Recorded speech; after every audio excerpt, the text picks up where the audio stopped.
ಪ್ರಕೃತಿ ಜೊತೆಗೆ ನಡೆದರೆ ಜೀವನ ತುಂಬಾ ಸುಂದರವಾಗಿರುತ್ತೆ. ಅದೇ ಪ್ರಕೃತಿಯ ವಿರುದ್ಧವಾಗಿ ನಡೆದರೆ ಅದರಷ್ಟು ಅಪಾಯಕಾರಿ ಮತ್ತೊಂದಿಲ್ಲ. ನಮ್ಮ ಜೀವನನೂ ಕೂಡ ಹಾಗೆ ಆಗಿದೆ. ಸಾಕಷ್ಟು ಸಮಸ್ಯೆಗಳಿಂದ ಕೂಡಿದೆ. ನಮಸ್ಕಾರ, ನಾನು ಡಾಕ್ಟರ್ ಮಧು ಕರ್ನಾಟ್, RV ವಿಶ್ವವಿದ್ಯಾಲಯದ ಮನೋವಿಜ್ಞಾನ ವಿಭಾಗದಲ್ಲಿ ನಾನು ಸಹಾಯಕ ಪ್ರಾಧ್ಯಾಪಕನಾಗಿ ಕರ್ತವ್ಯ ನಿರ್ವಹಿಸುತ್ತಿದ್ದೇನೆ. ನಮಗೆ ಕೇಂದ್ರ ಸರ್ಕಾರದ ಒಂದು ಸಂಸ್ಥೆಯಾದ Indian council for social science research ಇವರಿಂದ enhancing physical and mental wellbeing of Bangalore city police officers through holistic approach and tech enabled program, ಈ ಅಧ್ಯಯನ ವಿಷಯಕ್ಕೆ ಕೇಂದ್ರ ಸರ್ಕಾರದ ಈ ಸಂಸ್ಥೆಯು ನಮಗೆ ಅನುದಾನ ಕೊಟ್ಟಿದೆ. ಈ ಅಧ್ಯಯನದಲ್ಲಿ ನಾವು ಪೊಲೀಸರಿಗೆ ಅಂತಲೇ ಉಪಯೋಗ ಆಗುವಂತೆ ಒಂದು ಆ್ಯಪನ್ನು ಕೂಡ ನಾವು ಡಿಸೈನ್ ಮಾಡಿದ್ದೀವಿ. ಈ ಆ್ಯಪ್ಗೆ ಬರೋಕ್ಕೂ ಮುಂಚೆ ನಾನು ಪ್ರಕೃತಿ ವಿಚಾರವಾಗಿ ಮಾತಾಡ್ತಿದ್ದೆ. ಆಯುರ್ವೇದದಲ್ಲಿ ನಮ್ಮ ಆಹಾರ ಪದ್ಧತಿ ವಿಚಾರವಾಗಿ ಒಂದು ಮಾತಿದೆ. ಏನಂದರೆ, ನಾವು ಹಿತವಾಗಿರುವಂಥ ಆಹಾರ ಮಿತವಾಗಿ ಮತ್ತು ಸಮಯಕ್ಕೆ ಅನುಗುಣವಾಗಿ ನಾವು ಸೇವಿಸಬೇಕು ಅಂತೇಳಿ ಅಂತ. ಈಗಿನ ಪ್ರಸ್ತುತ ಪರಿಸ್ಥಿತಿಯಲ್ಲಿ ನಾವು ಅದೆಲ್ಲನೂ ಕೂಡ ವಿರುದ್ಧವಾಗೇ ಮಾಡ್ತಾ ಇದ್ದೀವಿ. ನಮ್ಮ ಅಭ್ಯಾಸಗಳು ಕೂಡ ಹಾಗೆ ರೂಢಿಸ್ಕೊಂಡಿದ್ದೀವಿ ನಾವು, ಹೌದಲ್ವಾ? ಅದರಿಂದ ನಮಗೆ ಕಣ್ಣು ಕಾಣುವಂತೆ ಸಾಕಷ್ಟು ಸಮಸ್ಯೆಗಳು ನಾವು ಪ್ರತಿನಿತ್ಯ ಅನುಭವಿಸ್ತಾ ಇದ್ದೀವಿ. ನಿಜ ಅಲ್ವಾ? ಇದನ್ನೇ ಪ್ರಕೃತಿ ಅನ್ನೋದು. ಇದೇ ಪ್ರಕೃತಿಯ ವಿರುದ್ಧವಾಗಿ ನಾವು ನಡೀತಿರುವಂಥ ವಿಷಯವಾಗಿದೆ. ಈ ಸಮಸ್ಯೆಗಳಲ್ಲಿ ನಮಗೆ ಕಾಣಿಸೋದಲ್ದೇ ನಮಗೆ ಕಾಣಿಸ್ತಾ ಇರೋಂಥ ಸಾಕಷ್ಟು ಸಮಸ್ಯೆಗಳು ನಮ್ಮ ಜೀವನದಲ್ಲಿ ನಡೀತಾ ಇದೆ. ಒಂದಷ್ಟು ಸಮಸ್ಯೆಗಳು ಬೇರೆಯವರಿಂದನೂ ಕೂಡ ಬಂದಿರೋದು ಕೂಡ ಉಂಟು. ಆದರೆ ಈ ಸಮಸ್ಯೆಗಳನ್ನ ಬಗೆಹರಿಸೋದು ಹೇಗೆ? ಅದೊಂದು ದೊಡ್ಡ ಪ್ರಶ್ನೆ. ಮತ್ತು ಸಾಕಷ್ಟು ಜನಗಳಿಗೆ ಈ ಸಮಸ್ಯೆಗಳ ಅರಿವೇ ಇರೋದಿಲ್ಲ. ಆ ಸಮಸ್ಯೆನ ಕ್ರಿಯೇಟ್ ಮಾಡಿದಾಗ್ಲೇ ನಮಗೆ ಈ ಥರ ಒಂದು ಸಮಸ್ಯೆ ಆಗಿದೆ ಅಂತೇಳಿ ನಮ್ಗೆ ಗೊತ್ತಾಗುತ್ತೆ, ಹೌದ್ ತಾನೆ? ಸರಿ, ಈ ವಿಚಾರಗಳ ಬಗ್ಗೆ ನಾನು ಮುಂದೆ ಮಾತಾಡ್ತೀನಿ. ಈಗ ನಾವು ಈ ಆ್ಯಪ್ ವಿಚಾರವಾಗಿ ಬರೋಗಿದ್ರೆ, ಈ ಆ್ಯಪ್ ಏನೆಲ್ಲ ಇರುತ್ತೆ, ಯಾಕೆ ಈ ಆ್ಯಪ್ನ ಮಾಡ್ತಾ ಇದೀವಿ ನಾವು? ಮೊದಲನೇದು ವಿಚಾರವಾಗಿ ಏನಂತಂದರೆ, ಈ ಆ್ಯಪ್ನ ಮಾಡೋ ಉದ್ದೇಶನೇ ಪ್ರತಿಯೊಬ್ಬರೂ ಕೂಡ ನಾವು ಎಷ್ಟು ಸಾಧ್ಯನೋ ಅಷ್ಟು ಸಂಪರ್ಕಿಸಲ್ಲ. ಹಾಗೆ ಸಮಾಜದಲ್ಲಿ ಅಥವಾ ನಮ್ಮ ಸೋಷಿಯಲ್ ಮೀಡಿಯಾದಲ್ಲಿ ಸಾಕಷ್ಟು ಇನ್ಫಾರ್ಮೇಷನ್ಗಳು ಅಥವಾ ಇಂಟರ್ನೆಟ್ಟಲ್ಲೂ ಕೂಡ ತುಂಬ ಇನ್ಫಾರ್ಮೇಷನ್ಸ್ಗಳು ತಪ್ಪಾಗಿ ಇದ್ದಾವೆ. ಸೊ ಸರಿಯಾದ ಒಂದು ಮಾಹಿತಿ ಕೊಡೋದಕ್ಕೋಸ್ಕರನೇ ನಾವು ಈ ಆ್ಯಪ್ನ ಡಿಸೈನ್ ಮಾಡಿದ್ದೀವಿ.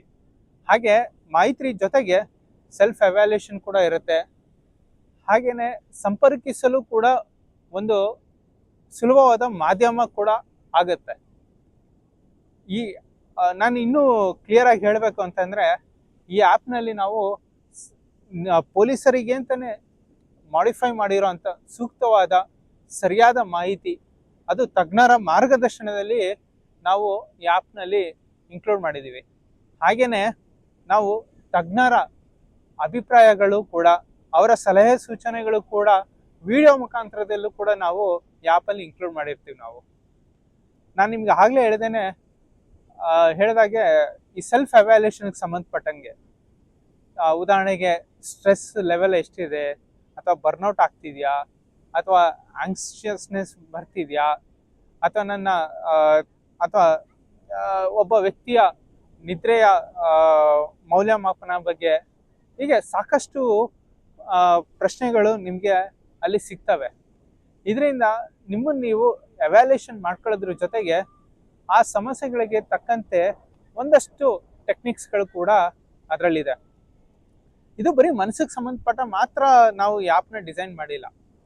ಪ್ರಮುಖವಾಗಿ ಪೊಲೀಸರಿಗೆ ಕಾಣಿಸುವಂಥ 4 ದೈಹಿಕ ಸಮಸ್ಯೆಗಳ ಬಗ್ಗೆ ಕೂಡ, ಅದರಲ್ಲಿ 3 ದೈಹಿಕ ಸಮಸ್ಯೆ ಇರೋದು, ಒಂದು ಜನರಲ್ ಹೆಲ್ತ್ ಕಂಡೀಷನು, ಬಾಕಿ 3 ಯಾವುದು ಅಂತಂದರೆ, ಒಂದು ಒಬೆಸಿಟಿ ಅಥವಾ ಓವರ್ ವೇಟ್, ಇನ್ನೊಂದು ಹೈಪರ್ ಟೆನ್ಷನ್, ಮತ್ತೊಂದು ಡಯಾಬಿಟಿಸ್.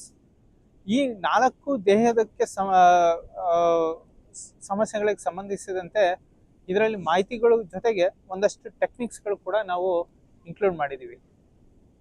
ನಮ್ಮ ಆಹಾರ ಪದ್ಧತಿನೂ ಕೂಡ ಹೇಗಿರಬೇಕು ಅನ್ನೋದು ಕೂಡ ಅದರಲ್ಲಿದೆ.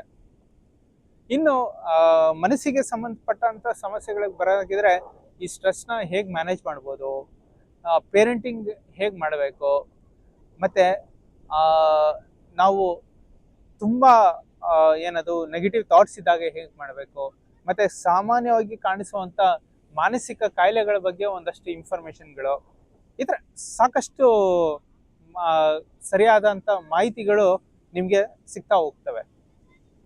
ಇದರ ಜೊತೆಗೆ ನಾವು AI ಆಧಾರಿತ ಒಂದು ಚಾಟ್ ಬೋಟ್ನ ನಾವು ಸಿದ್ಧಪಡಿಸಿದ್ದೀವಿ. ನಿಮಗೆ ಅದರ ಸಹಾಯನೂ ಕೂಡ ನೀವು ಪಡ್ಕೋಬೋದು.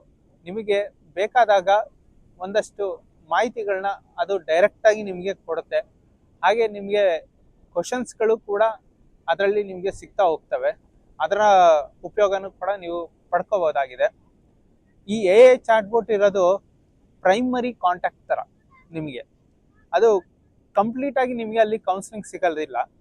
ಯಾಕೆಂದರೆ ಒಬ್ಬ ವ್ಯಕ್ತಿ ಜೊತೆ ಮಾತಾಡೋನಷ್ಟು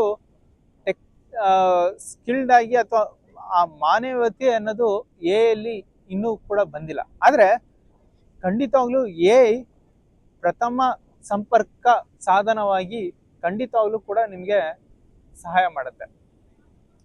ಮತ್ತೆ ಎಮರ್ಜೆನ್ಸಿ ಇದ್ದಾಗ ನೀವು ಯಾರ್ದಾರ ಜೊತೆ ಮಾತಾಡಬೇಕು ಅಂತಂದಾಗ ಒಂದು ಹೆಲ್ಪ್ಲೈನ್ ನಂಬರ್ ಕೂಡ ಇದೆ. ಹಾಗೆ ನಿಮ್ಮದೇ ಇಲಾಖೆಯ ವೆಲ್ಬಿಂಗ್ ಆಫೀಸರ್ಸ್ ಕೂಡ ನಿಮಗೆ ಸಂಪರ್ಕಕ್ಕೆ ಸಿಗ್ತಾರೆ. ಅವ್ರ ಜೊತೆ ನೀವು ಅಪಾಯಿಂಟ್ಮೆಂಟ್ ಆದರೂ ತೊಗೋಬೋದು ಅಥವಾ ಡೈರೆಕ್ಟಾಗಿ ಕೂಡ ಮಾತಾಡ್ಬೋದು. ನಿಮ್ಗೆ ಇನ್ನಷ್ಟು ಮುಂದುವರೆದಂತೆ ಬೇಕು ಅಂತಂದರೆ ನಿಮ್ಮ ದೈಹಿಕ ಆರೋಗ್ಯಕ್ಕೆ ಸಂಬಂಧಿಸಿದಂತೆ ಕೂಡ ನಮ್ಮಲ್ಲಿ ತಜ್ಞರು ಕೂಡ ಇರ್ತಾರೆ. ಇದರ ಜೊತೆಗೆ ನಿಮಗೆ ಯೋಗದ ಬಗ್ಗೆ ಕೂಡ ಒಂದಷ್ಟು ವಿಡಿಯೋಗಳು, ಇನ್ಫಾರ್ಮೇಷನ್ಗಳು ಸಿಗ್ತವೆ. ಇನ್ನು ಈ ಯೋಗ ವಿಡಿಯೋಗಳಲ್ಲಿ ನಿಮಗೆ ನಿಮ್ಮ ಕೆಲಸಕ್ಕೆ ತಕ್ಕಂತೆ ಒಂದಷ್ಟು ಆಸನಗಳನ್ನ ನಾವು ಡಿಸೈನ್ ಮಾಡಿದ್ವಿ. ತುಂಬ ಸಿಂಪಲ್ ಆಗಿರುತ್ತೆ, ಮತ್ತು ಈ ಹೆಲ್ತ್ ಕಂಡೀಷನ್ಸ್ಗೆ ಸಂಬಂಧಪಟ್ಟಂಗೆ ಇರುತ್ತೆ. ಮತ್ತು ನಿಮ್ಮ ಜನರಲ್ ಹೆಲ್ತ್ ಕೂಡ ಹೇಗೆ ಇಂಪ್ರೂವ್ ಮಾಡ್ಕೋಬೇಕು ಅನ್ನೋದ್ರ ಬಗ್ಗೆನೂ ಕೂಡ ಇರುತ್ತೆ. ಅದೇ ಬರೀ ಆಸನ ಅಷ್ಟೇ ಅಲ್ಲ, ಈ ಧ್ಯಾನ, ಅಥವಾ ಪ್ರಾಣಾಯಾಮಕ್ಕೆ ಸಂಬಂಧಪಟ್ಟಂಗೆ, ಮುದ್ರಾ ಯೋಗಕ್ಕೆ ಸಂಬಂಧಪಟ್ಟಂಗೂ ಕೂಡ ಇರುತ್ತೆ. ಅದು ನಿಮ್ಮ ಮಾನಸಿಕ ಆರೋಗ್ಯನೂ ಕೂಡ ಇಂಪ್ರೂವ್ ಮಾಡ್ಕೊಳ್ಳೋದಕ್ಕೆ ಸಹಾಯ ಮಾಡುತ್ತವೆ.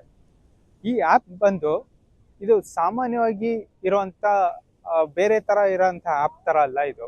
ಯಾಕೆಂದರೆ ಬೇರೆ ಆ್ಯಪ್ಗಳಲ್ಲಿ ಅದು ಜನರಲ್ ಪಾಪ್ಯುಲೇಷನ್ಗೆ ಅಥವಾ ಸಾಮಾನ್ಯ ಜನಗಳಿಗೆ ಸಂಬಂಧಿಸಿದಂತೆ ಎಲ್ಲರಿಗೂ ಅದಕ್ಕೂ ಇರುತ್ತೆ. ಆದರೆ ಈ ಆ್ಯಪ್ ಬಂದು ಎಸ್ಪೆಷಲಿ ಪೊಲೀಸರಿಗೋಸ್ಕರ ಅಂತಲೇ ಡಿಸೈನ್ ಮಾಡಿರೋಂಥ ಆ್ಯಪು. ಸೊ ಈ ಆ್ಯಪ್ನ ನೀವು ಇನ್ಸ್ಟಾಲ್ ಮಾಡ್ಕೊಂಡು ಇದರ ಉಪಯೋಗನ ಪಡ್ಕೊಳ್ತೀರಾ ಅಂತ ನಾನು ನಂಬ್ತೀನಿ. ಹಾಗೆ ನಿಮ್ಮ ಹತ್ರ ಕೋರ್ತೀನಿ ಕೂಡ. ಇದರೊಂದಿಗೆ ನನ್ನ ಮಾತುಗಳನ್ನ ಮುಗಿಸೋದ್ರ ಜೊತೆಗೆ ಕಡೆಯದಾಗಿ ಒಂದು ಮಾತಿದೆ. ಏನಂತಂದರೆ, ನನ್ನ ಈ ಮನೋವಿಜ್ಞಾನ ವಿಭಾಗದಲ್ಲಿ 14 ವರ್ಷದ ಬೇರೆ ಬೇರೆ ಕ್ಷೇತ್ರದ ಅನುಭವದಲ್ಲಿ ಹೇಳಬೇಕು ಅಂತಂದರೆ, ಸಮಸ್ಯೆ ಎಲ್ಲರಿಗೂ ಬರುತ್ತೆ. ಪ್ರಪಂಚದಲ್ಲಿರೋವಂಥ ಎಲ್ಲ ಜೀವಿಗೂ ಒಂದಲ್ಲ ಒಂದು ರೀತಿ ಸಮಸ್ಯೆ ಬಂದೇ ಬರುತ್ತೆ.